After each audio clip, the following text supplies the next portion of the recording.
All right. Hope everybody is well. Yeah. Welcome back to the Onyx Report, Black Masculinist news for the day. Let me just get this in here. Like, share, subscribe, join, and donate. Support the channel. Make sure you also hit the hype button, if you will, so we can continue to bring you this independent Black male thought. Hope everybody is well. Trying to get it in today. You know what it is. You can donate and support right here through YouTube with Super Chat. You can also do so through Cash App, through PayPal, through Venmo, and you can do so through Patreon. You can support the Onyx Report on Patreon, become a member there. You can also join the newly established Institute for Black Male Studies on Patreon. I transferred the site over to Patreon so you could become a member there for free and keep up with all the information being dropped there on Black Male Studies. So you can support there as well. So we got a lot of ways to support. Hopefully you will. And coming up soon, as far as my Patreon film reviews, I do a film review on the 1st and 15th of every month. And at the request of our special guest today, we will be doing a review of Black Panther, the first Black Panther film. So I had to shuffle some things around in terms of our film schedule. But let me get the times here. Get all of this out of the way. All right. So we reviewed Waiting to Exhale and To Sleep with Anger this month. Next month, on the 1st, April 1st, we will review Black Panther. And on the 15th, we're going to review Mississippi Masala. So if you're interested in that, go to the description. The links are all in the description box. You want to go to the Onyx Report Patreon page and sign up for the film review membership. You can join us live as we kind of break these films down. And starting on the 22nd, I'll be posting academic documentary reflections on the Institute for Black Male Studies Patreon. So a lot going on, a lot of stuff going on. Let me see, just so you all know, we also have the merchandise store, plenty there for you to pick up. You see the new website link for the merchandise, the Institute for Black Male Studies.myshopify.com. And there are hyphens in between each word for the Institute for Black Male Studies. So you can go there and check out the merchandise. We also have some new merchandise there, right? Based on some of the terminology we've been developing over here. You guys can see what it is. The 3 new shirts, we have them in, where'd it go? Dang it. All right, there we go. Sorry. Yeah. So some of the terminology we've been developing. So no more pit bullying. We've been having conversations about pit bullying and blue leashing. So we got some shirts for that. And the one on the right, is about the gynocracy, right? So yeah, we got some stuff going on. Hopefully you guys will support as we keep it going. And not a guest to the show, but a friend who helped me to establish the show. He actually motivated me to do it. And so got me on YouTube. So it's always a privilege when he comes through. What's good, BGS? Actually held him down and twisted his arm. You actually rubbed it in my face because I was doing these little blogs, and I'm still on the same blog page. Oh, I remember that. And you were like, "Man, do it on the air," and I was like, "Man, I ain't doing that." And he read one on the air, and it was like, "Damn." Yeah, he had 392 as far as people reading it. And I got 5,000 the first week. Yeah, man. I was like, all right. He was like, "Doc, people don't read; they want to hear it." You know, they want to hear it. Yeah, they do. Right. So he got me on, and he even hooked me up with Inner Life Radio. Shout out to brother Jamal. And Training Wheels, yeah. Yep, got me going because I'd never done a show, so I actually got some training through an actual radio station first. Mm-hmm. And I think we did that for like a year. I like 6 months. It was like 6 months. Okay. You remember better than I do. Shit. And then I push you to YouTube and I said, "Doc, monetize your stuff, right?" And I said, "Okay, you got that first check." He said, "Oh shit." Shit, I have a 7-foot tall boy I got to feed. I was like, man, Yeah, I know, man. The thing is, I don't believe in poor righteous teachers. So, oh man, that was big in the 80s and 90s too, I especially in know. the 90s. Yeah, I saw the results of that too. So, Oh yeah. I don't Oh, believe yeah. in it. Well, shout out to all of you. Appreciate y'all coming through. 151 in the building so far. Please make sure you hit the like button. Support the channel. If you don't like it, hit the down button if you don't like it, but at least give some engagement, especially for your boy who's now doing daily content. So I think I got like 6 hours sleep in the last 2 days. I'm a zombie right now, man. I'm so tired. I got so much going on. But I got the Institute page up. That was the big thing. Yeah. You know, Yeah. so I got the Institute page going. So this was a big deal for me because I've been avoiding transferring this to Patreon for a couple of years and actually needed to learn how to do it. So there's a lot of content. Most of it is free. There is some paid content, but the majority of the videos posted up here are all about Black male studies. You know, so you got a lot of stuff up here. Shout out to Torrin Walker, Dr. Tommy Curry. Of course, a lot of stuff from the Onyx Report, a lot of stuff that I've done in the Institute webpage that you needed access to, private videos. Those are all available. So, you know, yeah, come through. You remember Dr. Lehman Basil? Lehman Basil, yes. Yeah, some of his videos up there. So shout out to y'all who've been long-standing supporters of the show. You can go to the Institute website and check that out. And like I said, the link is in the description. But yeah, so we got a lot of people coming through slowly but surely. Shout out to Shannon and Ahmed, Carlos, what's up? No Fear. We got Andre and much respect to Barry Little. Barry Little's been holding down the show for years, putting information in the content section. So shout out to you, man. Appreciate that support. Let's see. Got Indigo Flow in here. Malika, what's good? Hey, Malika, what's going on, man? Yeah. Got Saint Seer. Jeff. Let's see. OGP. I think OG Pyrons. I'm not sure. OJB Gaming. What's up? Mwada, what's happening, man? ODT. Got Paul in here. Andre. Tim, what's going on? You know, TB, Queese, Hootsie. A lot of people come through. Jeffrey, what's up? And of course, much appreciation to the donations and the support. Barry dropping in with 10 after all the work he's doing in the chat. It's much appreciated, man. Social Loza says, Dr. T, come back to YouTube street swinging. You better come back swinging, man, because otherwise they're going to eat you.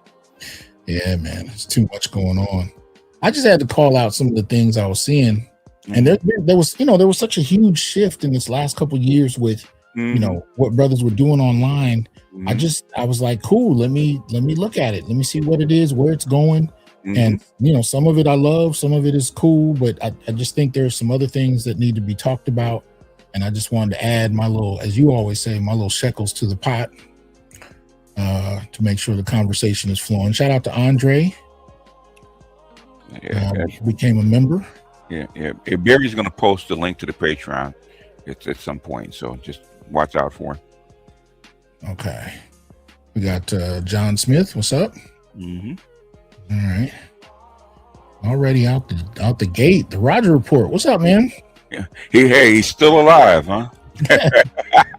I ain't seen Roger in a minute, man. Roger's still alive, man. Yeah. The Roger Report Live 5. Okay, he's still there. Okay. Support the Roger Report channel. Check him out. Check him out. Yeah. Shout out to Inner Light. Jamal, what's going on? What's going on, man? Yeah, man. So go to the Inner Light Radio, Black-owned online radio channel. Yeah. You know, right here on the internet. So shout out to Brother Jamal. Actually helped me with my sound not too long ago. So he's still schooling me. We got Tim. I always have to pause whenever I see Salty Balls. He just that name be killing me. Everlasting, what's up? Ghetto User, what's good, man? You know, member for 58 months. Damn. Shout out to Ghetto User, man. Much appreciation. Shout out to Discipline. Yeah, no, we're gonna switch it up and we're gonna do Black Panther at the request of BGS for the first of the month. I'm gonna shift. We're gonna watch him, and we'll probably have to push it to the next month. But Discipline, regular and a major supporter, and often almost like a co-host on the when we review films. So shout out to him. Clark, what's up? Yeah. So we didn't get into this. Now this is oh, we got a few. I'm sorry. Hold on. L Madness, appreciate the support.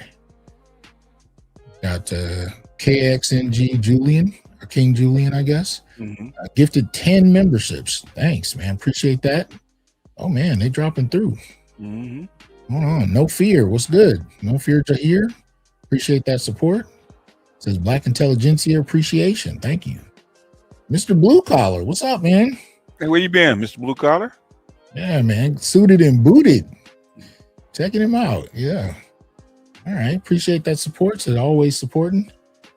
Horowitz, Feinberg, and Horowitz. Speaking of which, let me slide some shekels across the table. I appreciate that. Oh man. Let me see. King Julian became a member. Much appreciated. Spain Man, what's up? Hey, Spain Man, what up? Member for 43 months. Appreciate that. Yeah, King Julian. We got Carl in the house. Has Dr. T been stressing? Okay, I'm being defrauded by 2 dealers and 1 bank. It ain't no fun when the rabbit got the gun. 2 responsible. They got to pay. Hopefully other people don't get violated like me. Damn. No mercy, man. Give them no mercy. Wow. Yeah. All right. Let me see. We got the Revelator in the house. What's up? Shout out to Ghetto User. Drop some something in the pot. Much appreciated for the 10 spot. Thank you. All right.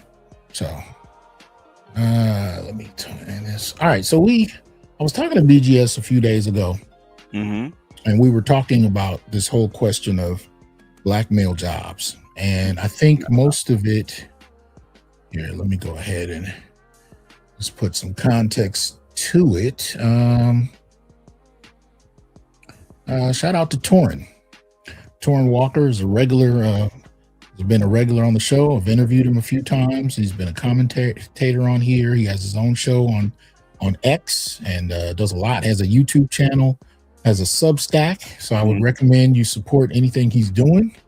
So shout out to Torrin Walker, a journalist, one of my favorite journalists, in fact, who is also an advocate of Black male studies. And he's been doing a series of interviews with Tommy Curry on Black male studies. So shout out to him. Good ones. I've actually reviewed all of them. So very good interviews with Tommy. Real good. And he did a piece on Black men losing jobs. And so BGS and I were chopping it up about it. And I just asked if he would come up and give some commentary to some of the stuff that's going on. Yeah. And I'm gonna throw some charts in his face and we can chop it up. Yeah. I just did 2 days of videos on Black women losing their jobs on TikTok. Okay, one women without kids, and the other ones were women getting fired while pregnant. So the winner's here. So and the bears are out. So yeah, I think I saw the one you played with the Caucasian chick, the real entitled one. I was like, wow. Yeah. Oh yes. The entitled one. Yeah. Is it what do they used to say when white people get a cold, white people get the flu? Yeah. Or you can go the Cornell West route and they call this the niggerization of America.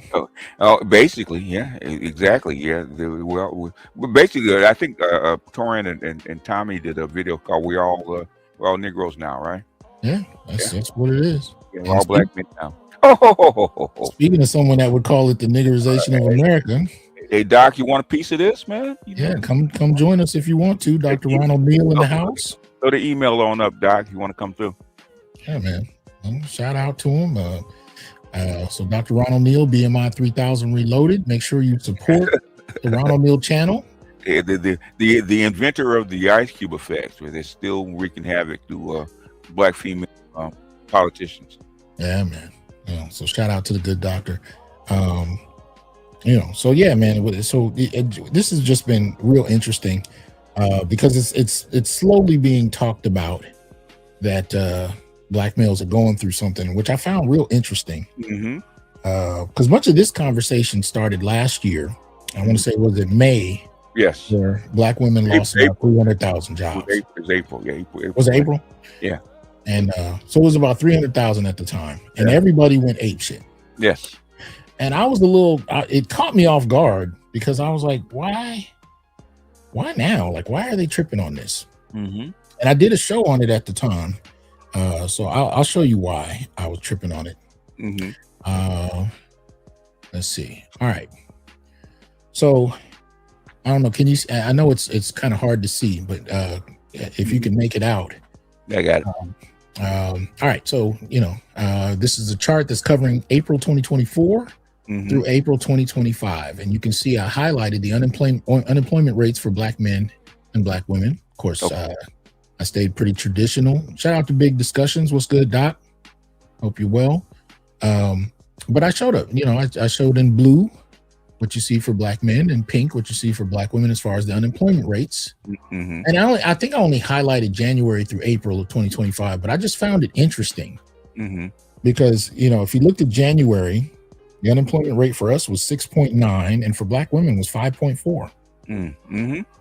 February, it was 5.5 for us. It was 5.4 for them. Then March, 6.1 for us, 5.1 for them. And then April, 5.6 for us, and then 6.1. So in other words, just in the first 4 months of 4 months of 2025, they had 1 month where they superseded us, and the whole country lost its mind. Now, one of the reasons I wanted to invite you up here is because I wanted to know, just off the cuff, since the 1970s, how often have you seen black women's unemployment numbers supersede black men's? Never. Never in history of the United States. Yeah. Never. So this is the first thought I had when it was all in the news and everybody was losing their minds. Oh, they 300,000 lost their jobs. And I'm like, yeah, it's never happened before. Like when Neil used his eyes, how come my eyes hurt? You never used them before. But the interesting thing about it, though, is they didn't even say this has never happened before. They were just on this trip like, oh, my God, the 2025, look what's happening. And I'm just like. They wanted daddy to fix it. I'm like, y'all do know how many black men have been struggling for years, right? Yeah. I'm like, y'all do understand this. This is not new for the black community. And definitely not for us. Not for years, for centuries. Not for years. Go ahead. Yeah. Centuries, okay? Yeah. Black women have always had more jobs and more employment than black men. Du Bois said that back when he actually did the Philadelphia Negro, okay? That's always been the case. When black women could always find jobs when men couldn't. So this is not new. That's not new. Yeah. This is so this one I just did for August, but August was the latest month, but it covers April through August. So the last chart I showed you ended on April. And for those who are looking at this on the mobile display, I apologize. It doesn't show up well on it, but we're going to walk you through it orally anyway. So, I wanted to show what happened after April, just so we're clear. So we pretty much have January through August as far as unemployment numbers and rate. At the top, of course, are black men, and the pink at the bottom are black women. And so you can see, so from April, the unemployment rate, 5.6 for us, 6.1 for them. May, 5.2 for us, 6.2 for them. What happens in June? 6.9 for us, 5.8 for them. July, 7.0 for us, 6.3 for them. And in August, 7.1 for us, 6.6. So I'm just saying this is not about dismissing them, but it is to say, if you're going to have an intellectually genuine conversation about unemployment in the black community, and you're going to be up in arms about it, why wouldn't you actually mention the brothers who have been suffering for this for centuries? It's because us suffering is normal. Okay. Us suffering is like for centuries, it's normal. Okay. What happens to them is it's abnormal. That's why they're screaming. It never happened to them before. If you listen to them, and I've watched at least 30 videos of Black women themselves talking about it, you would think that the community only consists of them, as if Black men have never been involved. I mean, they talked about this like it was the absolute end of the world, and Black men did not exist. Yes. Yeah, yes, because because that's one thing I can say about BLM, okay, Black Lives Matter, right? Okay, and when they talked about the family, they actually told the truth. Basically, the Black family is the mother, Black mother, and the children. Okay, the men are outside of it. Okay, if we can actually become a resource for them and actually accept it, if not, guess what they do? They toss us. Okay, so we don't count to them. They've been talking about us being unemployed for not for decades, for centuries. Yes. And the thing is, who they're crying to is not us. Okay, they're not crying to us. They're crying to who? They're crying to their real men.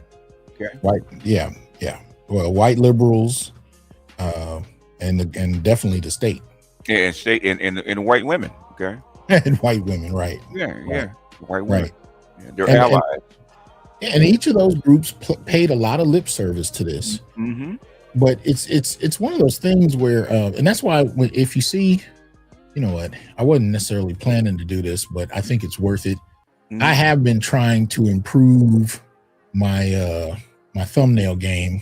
It's hit or miss. I'll be the first to admit that it's a little hit or miss.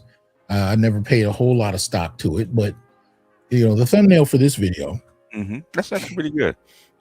Yeah, I mean, AI has kind of helped to, you know, ease the thumbnail making game. So, yeah. You gotta use all your tools. Yeah, man. Because this used to be for content creators, thumbnails were a bitch because you had to you had to find just the right images, or you had to, you know, you had to edit them heavily, and it could be real time consuming. But anyway, with this one, as you can see, so you got everybody tripping because she's got a no severance package. She's frustrated and crying. And what's the brother doing? He's there with his cup, man. So would it look like it is what it is?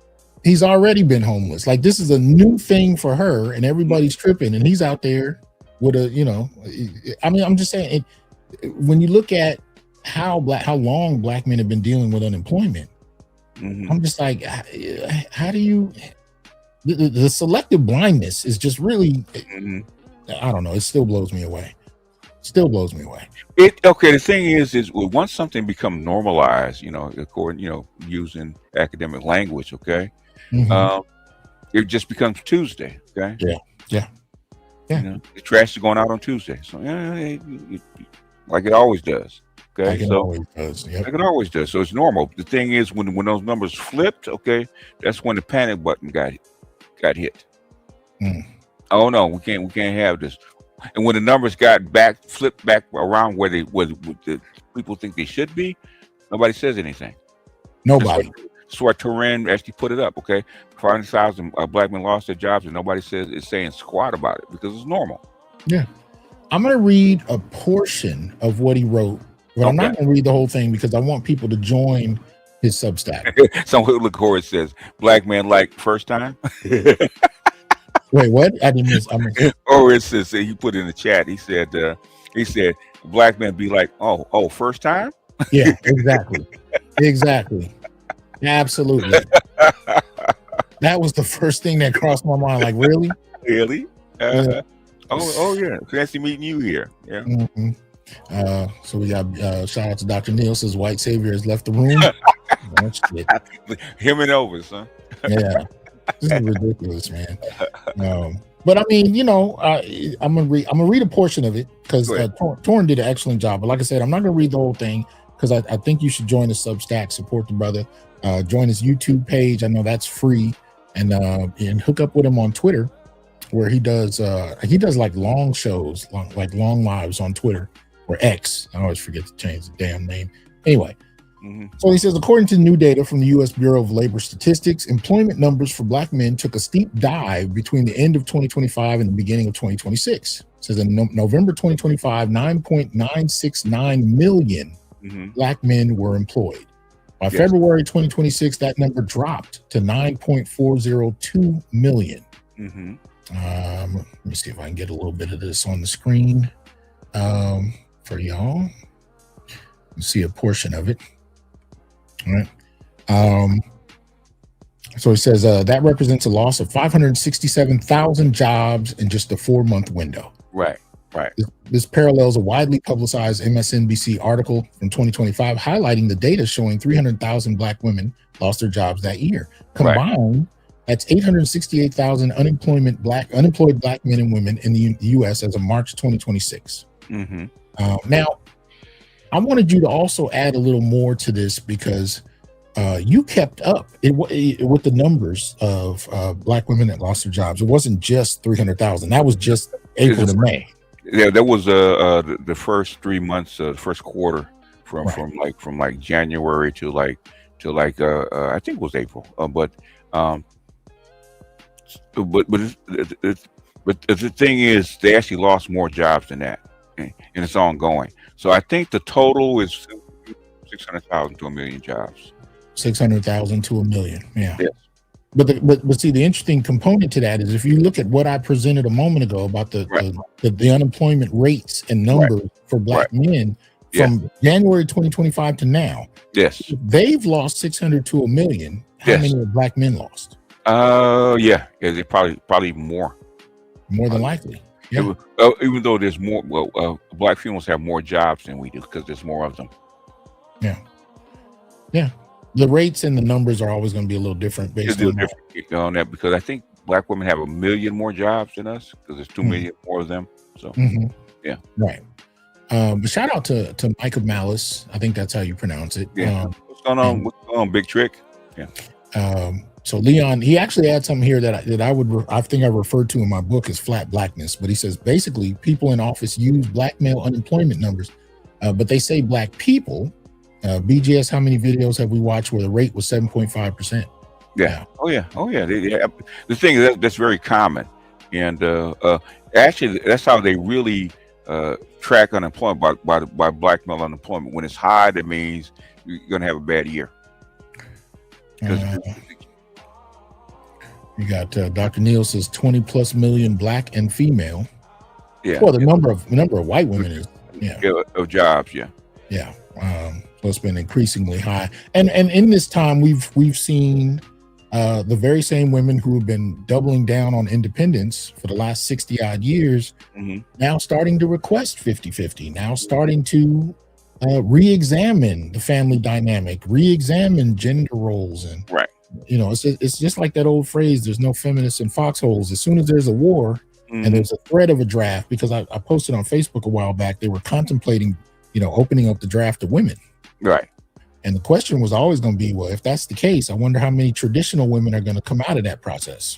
The thing is, the ERA wanted to do a couple things. One, open them up for the drafts. Two, get rid of child support and alimony, which was a bigger thing than even the draft.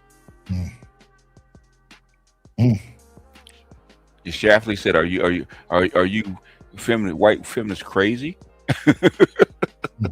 That's how come instead of getting 38 states, it only got 5, and even the 5 states changed their minds. Man, this is ridiculous. But I'm just curious to see where this is all going, because you have this in one end, the flat blackness of how data is presented about unemployment in the Black community. Right. Where they collapse Black men's numbers and kind of give it to the community in this amorphous kind of way. Right. And then there's this hyper attention to Black female job losses. Meanwhile, Black men have been losing and gaining. I mean, there have been moments of where, and I've heard you report on this in 2025, the numbers of Black men who are finding employment. Right. At various times, being higher than normal. So we've seen both ends of that, but there's kind of an ignoring of Black men across the board in that respect. And so now we're in 2026. Yeah, I think what's going on right now is a transition from, because we have a lot of Black men in warehouses and service sector. Okay, now they have to transition into blue collar, into blue collar trades, which is where the money's going. Yeah. which is why all of the questions about black men, whether or not, if they're not going to college, Right. the old idea of treating that like it means that they're homeless and unemployed has got to be re-questioned now. And the thing is, there was data out. I got to double check the data. They're saying the unemployment rate for a college graduate is the same as a kid that never went to college. There you go. Yeah. So the environment's changing. Environment is changing. A lot of people are going to STEM. A lot of people are going into trades. Well, STEM has been going on for a little while, but yeah, we're seeing a shift to trades. Yes, which is understandable. Yes, where it ultimately goes from there. That's why we're consulting the Oracle today. So we're waiting for you to tell us what you see on the horizon for all of this. I mean, the thing is, we're like 10 years behind in infrastructure. So without infrastructure, the AI and robots aren't any good. So that's like they're trying to push all these men into trade programs. Okay. In fact, LA got $100 million grant to actually train young men in trades. Just last year, just earlier this year. Okay. Yeah. So that's where it's headed, because it's necessary, because they're trying to catch up with China. China has all this infrastructure that we don't. Okay. So then now they have to play catch up. So that means taking money away from the women with the DEI and all that kind of crap and putting it into the men, unless the women actually want to go build, which they don't. I thought you might find this interesting. Okay. Unemployment by race. Let me see if that was the only thing on this one. Yeah, this only. So unemployment by race. So the blue line is where'd it go? Dang it. Okay, the blue line is black. The orange line is Latino. The gray line is white. So going back to 1975 to 2025. But again, they're flattening the numbers so you don't get a gender breakdown in this. But we know men, especially in the black community, tend to have higher unemployment rates. So I'm just adding some information to this as we go. I think this will probably be the last one I show. Now this one is definitely for you. So I wanted you to jump at this. So Joint Center for Political and Economic Studies. So in January, the unemployment rate for black women decreased to 6.4. For black men, it increased to 8. And so you see the breakdown there. So this goes, this is, let me see. Let's see when the whole, so this was, this is definitely 2026, but I was trying to see, published February 11th. Okay. So February 11th, so this goes back a few months, but you can see it goes all the way from January to January, as far as that's concerned. And of course, you got the solid blue line is black. The dotted line is black women. And well, the orange dotted line is black women. The blue dotted line is black men. Right. Over 16. Yeah. So, again, these are the things that pop in my head.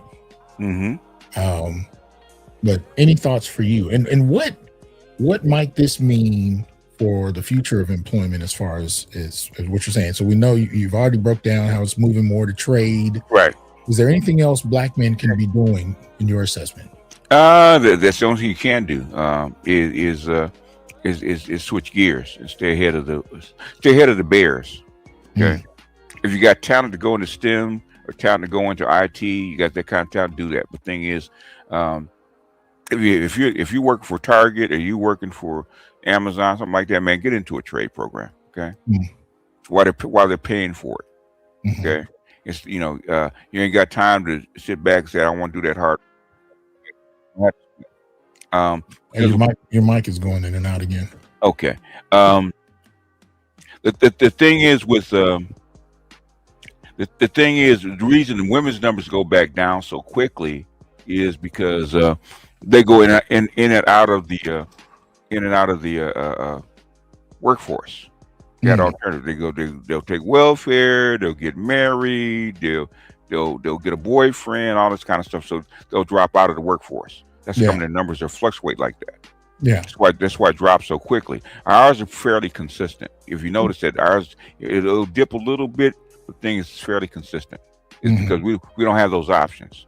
Right. The only way we go out of the workforce is we actually go on the street and go homeless. Yeah. And most black men know exactly what it would take to have them sleeping under a bridge. It's not. Oh yeah, not much. Not much. Okay. We got a whole lot of women in Georgia staying in extended stay hotels, man, with their 2 or 3 kids. I heard you were talking about that earlier. Were you talking about LA, or is this happening national? It's national, but it's really happening in Atlanta. It's really a bad problem in Georgia. Oh wow. Okay. And you have a lot of women with that had families, single women, single mothers with good DEI jobs that got laid off. Yeah. That's why I was showing the women that were pregnant that got laid off. They had good jobs. Okay, they had pretty good jobs and things. They got laid off. So then, in other words, you're saying to look out for the "Hey Big Head" calls. Oh, that, and then after that, it's gonna be I'm in the bind, Nate. Oh damn! You did not go there, man. You did not go there. You ain't shit that. I never knew that was gonna become a classic meme, but damn, years after the movie, man.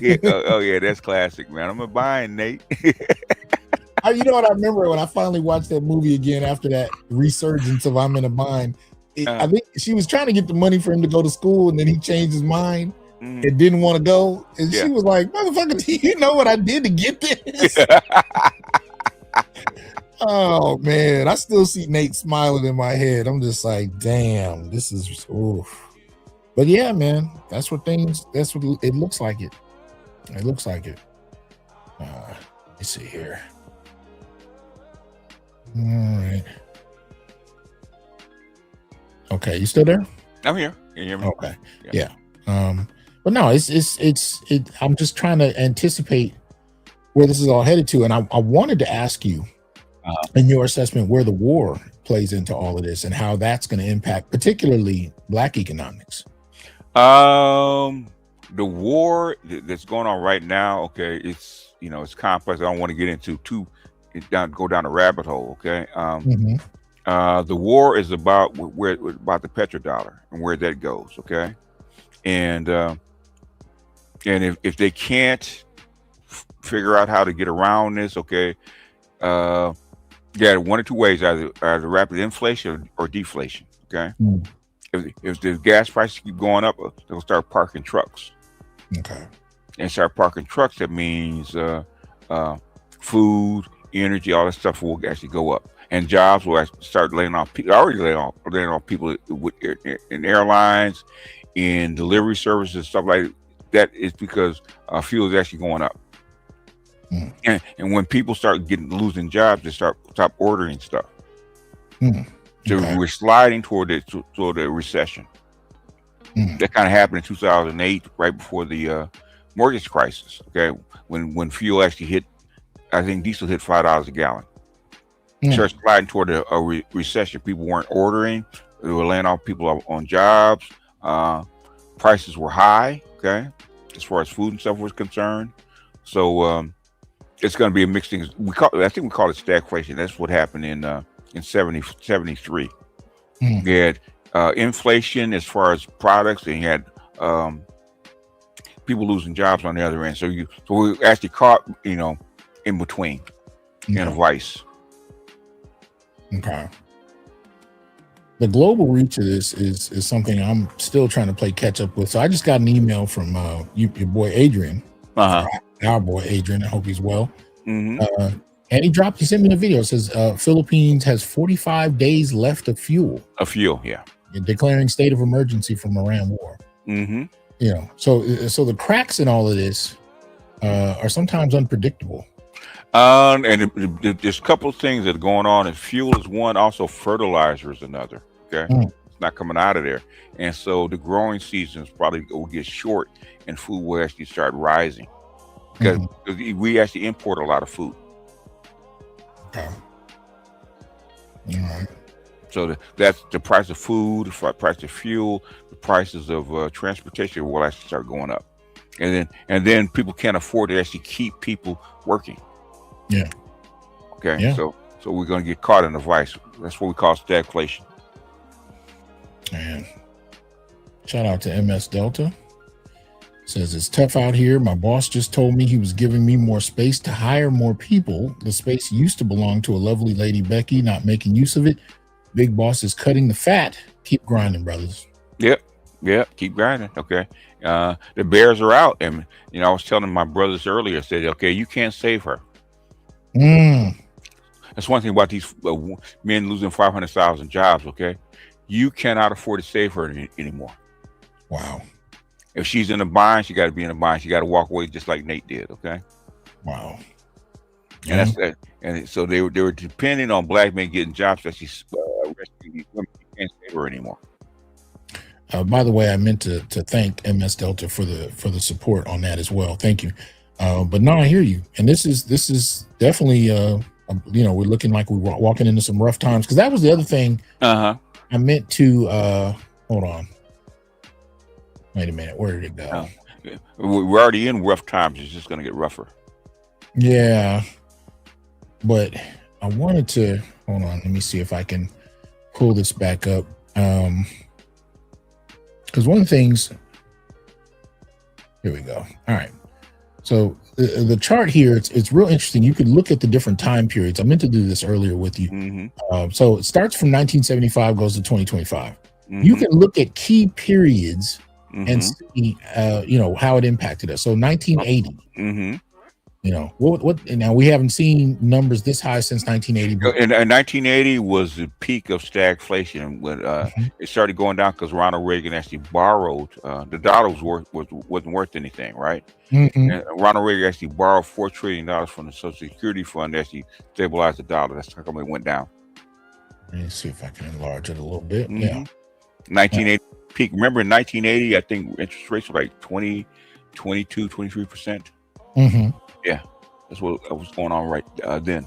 And you can look across the entire decade. And what did you? Well, first of all, in the late 70s, you had deindustrialization. Right. And then throughout the 80s, you had the war on drugs. Right. This is literally a map. If you look at this properly, or the last 50 years, this is a map. I remember in 71. That's when the United States went off the gold standard. There we go. Yeah. So you can see it all laid out. If you look at. So look at, you got between right around between 2005 2010. Look at that. Yeah. It's stabilized. But guess what happened in 2007 2008? Exactly. Mortgage crisis. Okay. Mortgage crisis. Exactly. And then they stabilized it, and then the peak was COVID. Yeah, 2020. Then look at that's the strangest set of lines on the entire chart. Not the highest, but the strangest. Yeah, because everybody was unemployed. Yep. At the same time. Right. And now it's looking like it's starting to climb up again. So all of this is playing some games. Shout out to Malika. Says winter is here, and we black men aren't paying for Keisha's Timberland boots and winter coats. Damn. No. Basically, and we're not fighting the bear for her anymore either.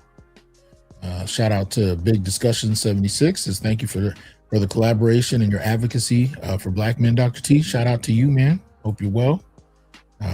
Good doctor in the house. I need to get with matter of fact, I need to get with you, Big Discussions. My son is going through labs, so I'd like to get some insight from you on how he can navigate that. Actually, I'd like him to talk to you if you had a few moments. So I'm gonna holler at you, send you an email, see if you can give your thoughts. But shout out to you, brother. But yeah, man, this is where this is headed next, I'm not sure, but what I'm finding is in the last decade especially, and I've been hearing this since the 80s, when we talk about the black community, I tend to hear women talking about themselves completely distinct from black men. I wonder why. Okay. And it's only been in the last 10 to 15 years that I've slowly heard black men starting to, identify themselves, not in conjunction with community. Because I've argued in the past that we've actually looked at community much like we did in the 70s. Black men have continued that for a very long time. Black women, on the other hand, shifted from that. I started hearing them shift from that in the late 70s and 80s. But now, this is the first time I've actually heard black men start to account for themselves separately, because it's already been happening. And so I'm just kind of noticing the split. Or are you noticing that, or are you seeing this differently? Yeah, the black one actually forced the split. Okay, and black one actually threw us under the bus, especially after Barack Obama, and black men just that's why the ministry actually popped up. Okay, if you don't want to be with us, guess what? We're gonna go our own way, and that's what happened. So the split's there. So and they seem to be fine with it, at least so far. Yeah. we'll see in the next 5 years, but they were fine with it until now. Well, they were fine with it because they actually had a lot of support. I mean, whether you're talking about nonprofit resources, higher level education, white collar jobs, they had access to those things. And the first response, and this takes us back to Moynihan Scissors, but the first response was, we don't need you. We don't need you, exactly. We don't need men. You're a liability. You're a problem. You're this, you're that. Okay. Well, now as soon as the boat is rocked, and we saw this, I mean, we were talking about this a month after Trump was recently reelected. It was like, this shit is about to be a tidal wave right here. And sure enough, within a couple of months, he set it all off. And from there, I heard a profound silence from many black women. A profound silence. Occasionally I'd hear some women doubling down on independence, but it got quieter and quieter. And then I started seeing videos where they were repeating red pill points. I saw women that were cussing at Kevin Samuels when he was alive, giving almost word for word assessments of relationships from Kevin. Yeah, what they say, baby, is cold outside. I mean, it's been real interesting to watch this little pivot. But at the same time, the ultimate question comes down to how many black men are going to jump back in and try and rescue. And I think that's one of the questions on the table. Because if this continues to get worse and it continues to get, because every other group goes back to its own. Yeah. The question is, what happens in the black community after watching black women throw us under the bus? What are we looking at? Now save yourself, black man. Okay. Save yourself. Put the mask on yourself first. Okay. There you go. That's where it is. And as if and when more apologies come, what would it actually take for black men to take it seriously? The apology, too late for apology. You got to do something. You got to prove yourself. Apologies were good 5 years ago. Apologies not good enough. You got to have contrition. You got to put your shoulder to this grindstone, just like me. Your word is not good enough. And this is one of the reasons I appreciate Shay Shardae's channel. Because Shay she's been killing it. I think she might have taken a little break right now. But in the last number of videos I've seen her do over the last 6 months to 8 months, maybe, she has been challenging black women with this whole question of operating in good faith. Talking to black men, trying to reconcile in good faith. And she's been the first to point out when it sounds like a hustle, when it doesn't sound genuine.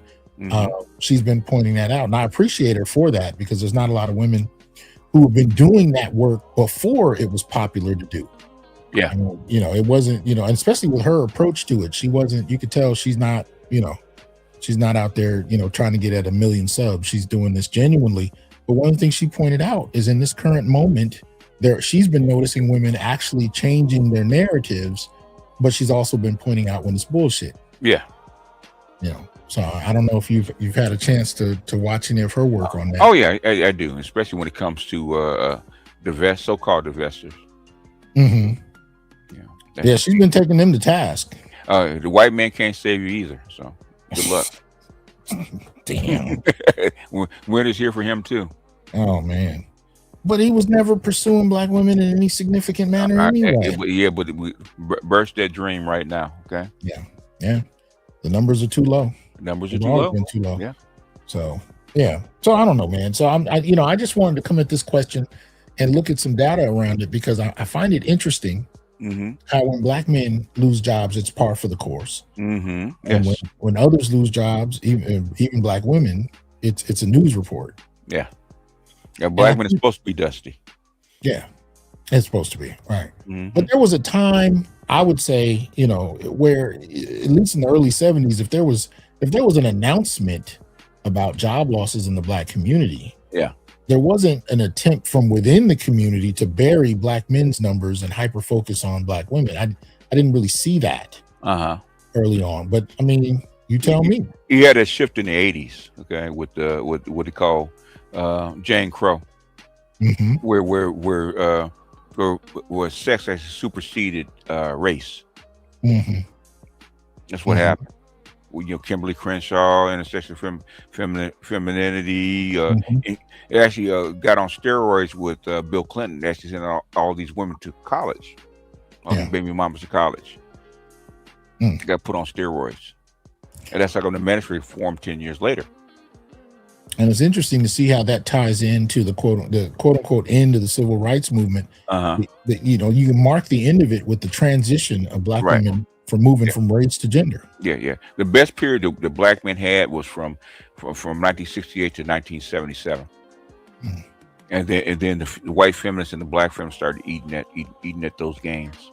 Well, it's interesting because that same time period was the courting of Black women by the feminists. Yes. That same time period, late 60s and 70s, they were courting Black women. Right. And we kind of saw a transition of the momentum from the civil rights movement to the women's rights movement. Yeah, in 72 with Title IX. Yeah. And so it's interesting. That's one of those things, when I was a kid, I wasn't really drawn to history because the way it was being taught, it was just boring. It was just, this happened in this date and that was it. And, you had to take a test and, meet the school standards and the curriculum, blah, blah, blah. Yeah. But it wasn't until I got older where I got to understand how history as a living thing affected my life. Just like this chart, I could look at different time periods and I could see what was happening in my life. Yes. I could see my parents' life and the community's life on a national level and an international level. They all layered. Yeah, all layered. There's always a why to that chart. That's one thing I learned with when I was actually doing stocks and commodities, right? There's a why underneath that chart. Yeah. Okay? If you don't understand the why, the chart doesn't make sense. Yeah, absolutely. And I'm still seeing it play out now, especially when the more you understand the past, the more you understand the current moment, and you can see how these patterns emerge. So as I'm looking at this, I'm looking at how these patterns came about, and I'm watching what people are actually doing.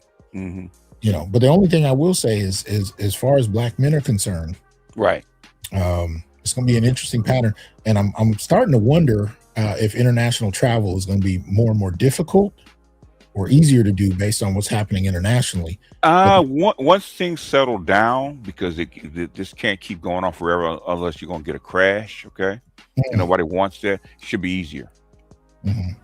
Okay, and you may have to go overseas and get a job and leave here. So just get ready. Wow.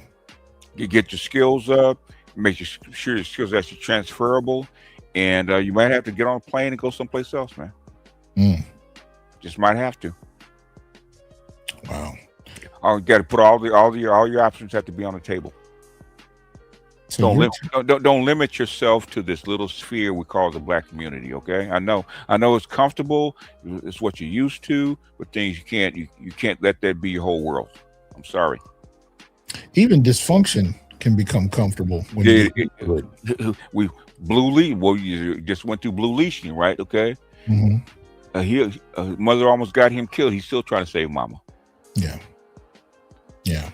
That's training. Okay. That's socialized into you. And if it was just him, I would understand. But and we talking about thugs. We talk about pookies. Okay. Every single time a woman called police on him. Okay. Am I going to jail? No, she is. Well, we don't have to do it this way. Blah, blah, blah. He's trying to save her. Everybody's still trying to save mama. Yeah, he was. And you saw the sincerity in his face. Which really broke me because he was kind of stoic the whole time until they mentioned taking his mother to jail. And at that moment, his face opened up. No, you can't take her. You can't take her. Yeah. I'm like, wow. She didn't say that about you. Okay. No, not at all. She wanted you to take you to jail because she wanted you out of her house. And she used cop to do it. Same thing with the guy. He was in tears because his mother abandoned him, and 10 years later she comes back wanting him to take care of her. Oh, I know which one you're talking about. Yeah, and is in tears because it hurt him to actually tell her no. Yeah. Even though it was justified. Yeah. Yeah. Yeah. That's where we are. Mm-hmm. And it's I think, unfortunately, in those kind of dynamics, not just with mother and son, but with family, with people you've been with intimately in the past, all of these relationships are going to be redefined, and new boundaries are going to need to be established. Right. And brothers are going to have to get used to establishing boundaries. And which is difficult because we were socialized to be knights in shining armor, right? Right. Especially if you're a Gen X or older, that was the socialization. You were supposed to rescue. Yeah. them. Protect mama at all costs. Yeah. Well, and not even just her, wives, girlfriend, just the whole framework. She's just another manifestation of mama. Wait, right.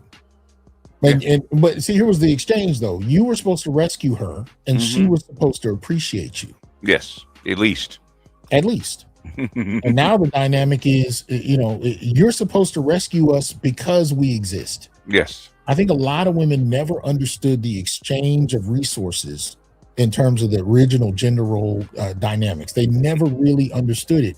They believe that you're supposed to be chivalrous because they exist. Yes. That was never the dynamic. It was an exchange. Yeah. Respect, appreciation, all of that was supposed to, be. And as long as men supplied the service without the exchange, they were good with it. Okay. Of course. And it wasn't good with it until we stopped doing it. Yeah. And that's when the slights came, the accusations of being gay or, not being shit or whatever. And it's like, you're not real men, you're weak, okay, you're pathetic, all kinds of stuff, right? Yeah. They failed to understand it was an exchange. I used to call it selective traditionalism. They wanted the traditional idea, but they didn't want to give anything back. They wanted independence when it came to what they were supposed to give, but they wanted traditionalism in terms of what they were supposed to receive. I just heard a woman say it today. Well, you guys are supposed to provide. I'm like, yeah, that's interesting. Because if we're going by that logic, my kitchen should be clean right now. Well, that's slavery. Oh, that's slavery. Oh, that's slavery. Okay. Down with the patriarchy. Oh, word. Because when you were asking me to come help you in that emergency, that wasn't patriarchy? Okay. That's you being an ally, as they say. Oh. Yeah. Allies is only one way. It's only one way.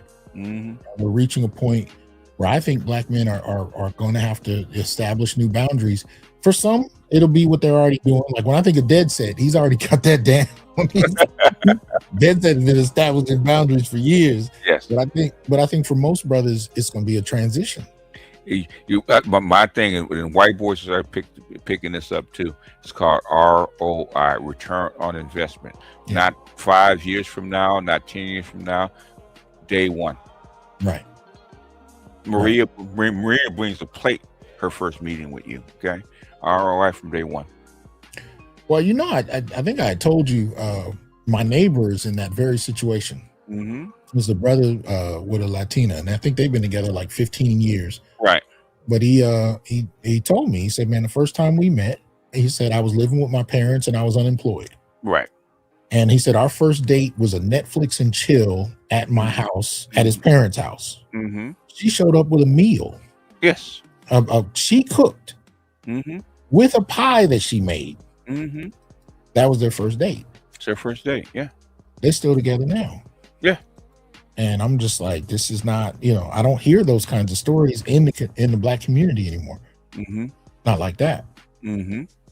So you'd be hard pressed to get a glass of water in some of these situations.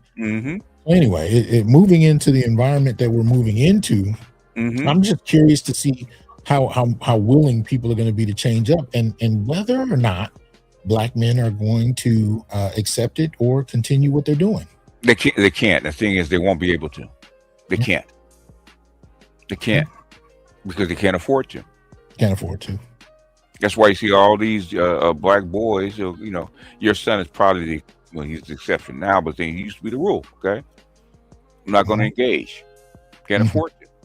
It's Can't afford not to. worth it to me to actually engage like that. Yeah. Yeah. It reminds me of what Dennis Sperling used to say a few years ago. He said, "Are you prepared to step over the bodies?" Now, and it's designed to be uncomfortable, but every time I heard him say it, I shuddered Mm-hmm. because the imagery of that Mm-hmm. was daunting. But I understood what he meant, and I understand it that much more now. Because you're Yeah. going to have people, and I'm not saying black men are just balling across the board, but no matter how well you're doing or how poorly you're doing, somebody's living worse. Mm-hmm. You're going to have people extending a hand, asking you for help. Are you willing to see that single mother living under a bridge with her child? There you go. Can you do that? Well, you asked me that like 6 or 7 years ago, Right. and I remember my first thought was no. But now we're in a situation where, just like you said a moment ago, it's not even really an option because what little you have, you can't afford to pour down a hole Right. for somebody. It's becoming less and less of an option Mm-hmm. to help people just because you're quote unquote supposed to. Right. You're talking about survival now. Mm-hmm. And if an ROI becomes extremely important under survival conditions, Mm-hmm. if I'm going to get something out of this, it needs to be something more than window dressing. It needs to be practical. It needs to be, it's got to be something I can put in my mouth and eat. You know what I mean? It needs to be substantive. And be something that's valuable to me. I'm not saying what that is that's up there every man, but things you got to get your ROI. Okay? You got to get your ROI. Mm-hmm.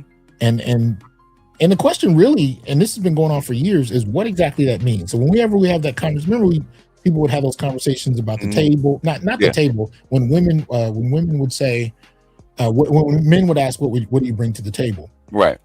For years, and I can say even as a child, I never heard men define what we wanted from women or what we needed. I never heard it broken down until the last decade or so. Right.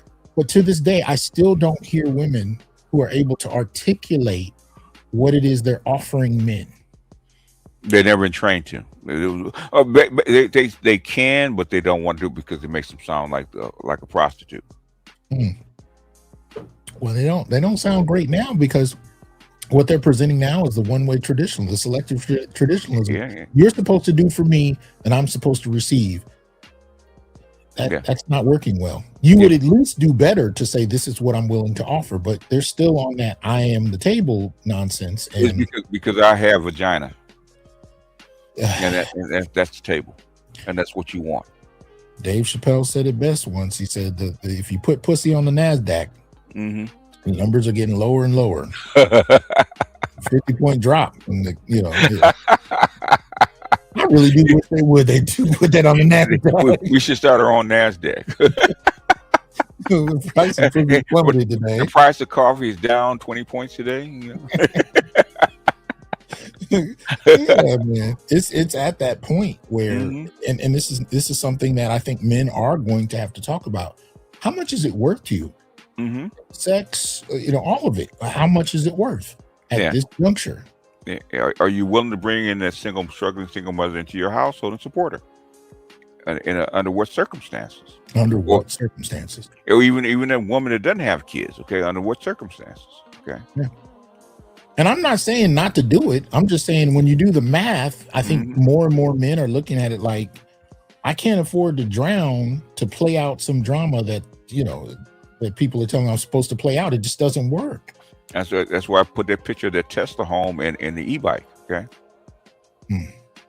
Half your guys will settle for that Tesla home, which is like 320 square feet with all your modern appliances and an e-bike to get back and forth to work and wherever they need to go with a backpack. Yeah. With no kids and no woman. Okay. Yeah. Half your guys will settle for that. Yeah. Men have never really needed a whole lot, but when you factor in what attracts women, that's when the conversation changes. But in terms of what men actually can live with, yes, not a lot. It's really, not a lot. It's not a lot. Basically, the house is a trap, and so is the car. But once the coffee gets down to a level where it's cheap, guess what? Don't even need that. Man, They'll take that full size bed with you with your big screen TV. Wow. Yeah. Yeah.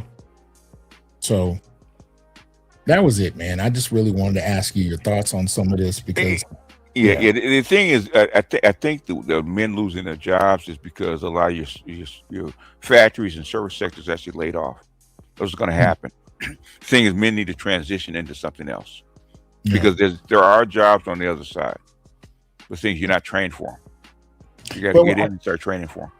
But after the conditioning that COVID put us through, Right. I mean, we could talk about what COVID did in a lot of different ways, but one of the ways that we have to remember is that it conditioned a lot of men into monkhood in a way that nothing else in the past would have. No. Yes. We were all forced to stay at home, and you know, and you just realized that you could live. Yeah, you're not going to die if you don't have a woman. Yeah, and I think that was probably one of the most transformative, forcibly so. Yeah, but one of the most formative moments. Yeah, for men in particular. I'm talking about men across race. Yeah, because we were discussing it at the time, right? We're going through it, you know. Yeah. Well, I think it had a lot to do with the expansion of the manosphere too. The black manosphere at that, because you know you had a captive audience for one, but for two, it was like we were all going through the same thing at the same time. At the same times. In other words, we're actually going through the experiment all together at the same time. All together. And so now you fast forward 6 years, and it's like, well, do I want to take on these obligations, and what exactly do I get out of it if I do? Yeah. In other words, it's fool's gold now. Okay. It's not as valuable as I thought it was. So now, and then two, now you have options. So you there's travel and there's monkhood. I mean, there are a number of things in between. You know, people are finding local things to engage in, but at the extreme ends of it, you got monkhood and travel. Now you start figuring out that the supply is not as scarce as they make it out to be. Right. Especially on a global scale, it's ridiculous. Oh yeah. Well, even amongst the black community, it's like 10%, 15% higher the amount of women. Yeah. So I think there's a lot of questions on the table, and I'm just curious to see what black men in particular, decide to do to answer those questions, and you know, on a practical level. But it's not like the 1960s where you only had one choice and you kind of just had to go with that. Yeah. The doors have been open, and contrary to the feminist narratives, especially when you talk about international travel, the options for women are not the same. They're not. It's not. It's because women are sellers and we're buyers. Okay. I mean, nobody sells at 10% on the dollar, 10 cents on the dollar if they can help it, right? But men will gladly buy 10 cents on the dollar. Big difference. Big difference. Well, especially that. I mean, if you're talking about men in another country, especially if the wealth status is lower, getting with an American woman consumed with wealth and materialism does not work that way. You know, if you're going to another country and you have a few dollars in your pocket, it can stretch a little further depending on the country you're going to. There's a clear dynamic there. But if you're going looking for millionaire men, especially in poorer countries, it just doesn't work that way. Well, you got a lot of women, you know, are happy with running water in the toilet. Okay. Okay. I mean, it sounds gross, but thing is, whereas in the woman that wants a 5-bedroom house with a spiral staircase. And then when you see like women immigrants coming here and they're good with blue collar men can earn all over the place, but I'm saying blue collar men making 40 to 60,000. Right. Oh shit, lower than that. You have women that are comfortable with that. That's right. You know, that's my neighbor was talking about. Immigrant, especially Latino women, they're waiting in line for a man like that. It's changing the whole dynamic. Yeah. So, you know, but to adjust, you have a lot of feminists that look at it as settling, and it's like, okay, well, you can take that position if you want to, but there are others that do not see it as a negative. Yeah, Corey, middle white collar people are cooked with AI, man. They're coming for your jobs first. You guys are cooked. What's that? Corey Robinson was talking about, do you think men in middle white collar are losing jobs beyond blue collar? Yes, you're cooked. Middle white collar jobs are cooked. Okay, AI is going to take them first. Lawyers, people that are attached to lawyers, sales is questionable, but the thing is, anything that deals with paper, okay, is going to get cooked. Okay, that's how come they're putting all their money into blue collar right now. Trump did that when he first got in. All his money's going into blue collar because you don't have infrastructure. Okay, robots are software is cheap, but the robots are expensive. Okay, so hands-on stuff is going to be at a premium coming up. Yeah. So, FYI, unless you're at the upper end of it, which is IT or sales or even banking, you got to be at the upper end. People in the middle management, and middle white collar jobs are going to get cooked. Yeah. Well, I appreciate it, brother. I needed to find out. I wanted to throw some things at you, and I had a few things to say about the treatment of black men in this discussion.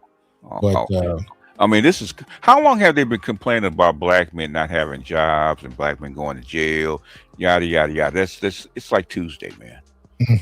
That's like when they said a black man lost 500,000 jobs. Yeah, okay, that's expected.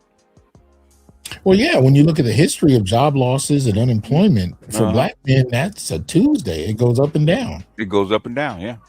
In fact, that's how they really track unemployment. What's the black male unemployment? If it's up, then it's bad. Then if it's down, then the whole country is doing better. So they said a rising tide lifts all boats. It starts from the hole, works its way up. Okay, we're the hole.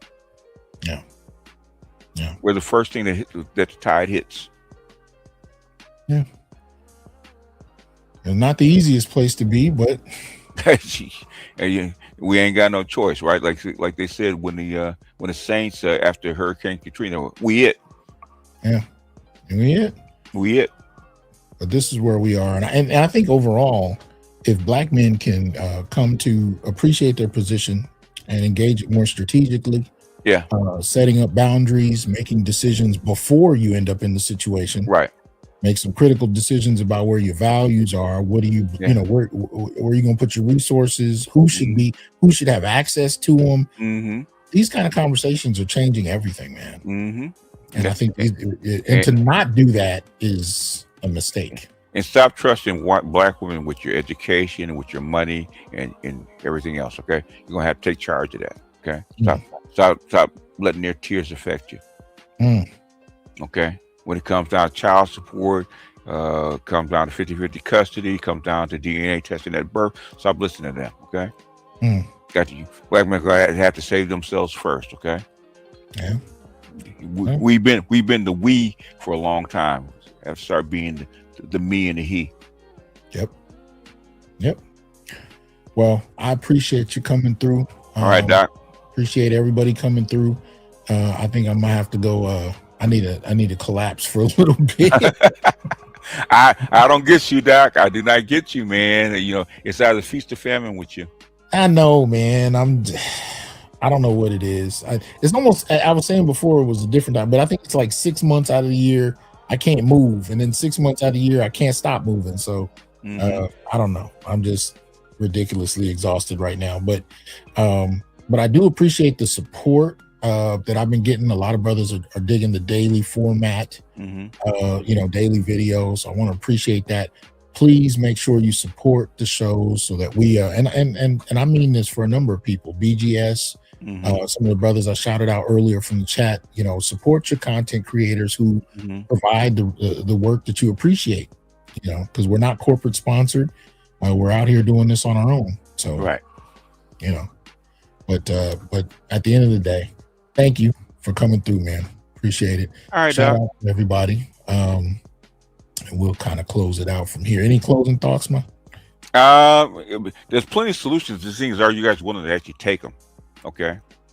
Most millennials, young people are actually not willing to actually take the reins of control. Okay, they want things done for them. Yeah. Those days are over. You have to be the captain of your own ship right now. Okay, your own destiny. Stop waiting on people. Stop waiting on your women. Okay. SYSBM. Okay, save yourself first. Save yourself, black man. There it is. There it is. All right, y'all. I will holler at y'all soon. And peace. I am here to tell you, brothers, we are not criminals by birth, perennial rapists, incapable intellects, man-children, sperm donors, child support wellsprings, success objects, walking phalluses, ATM machines, lottery tickets, unintelligent henchmen, valueless assassins, pro bono mercenaries, unpaid bodyguards, interchangeable stepfathers, child discipline proxies, unpaid repairmen, workhorses, emotional tampons, or any other socially accepted dehumanizing stereotype. We are thinkers, inventors, innovators, leaders, fathers, and men. Embrace your humanity, know your worth, and extend your time, attention, and resources only to those who genuinely respect you. And remember, your worth is not defined by meeting other people's narcissistic, selfish, and unrealistic needs. You define your worth. Peace.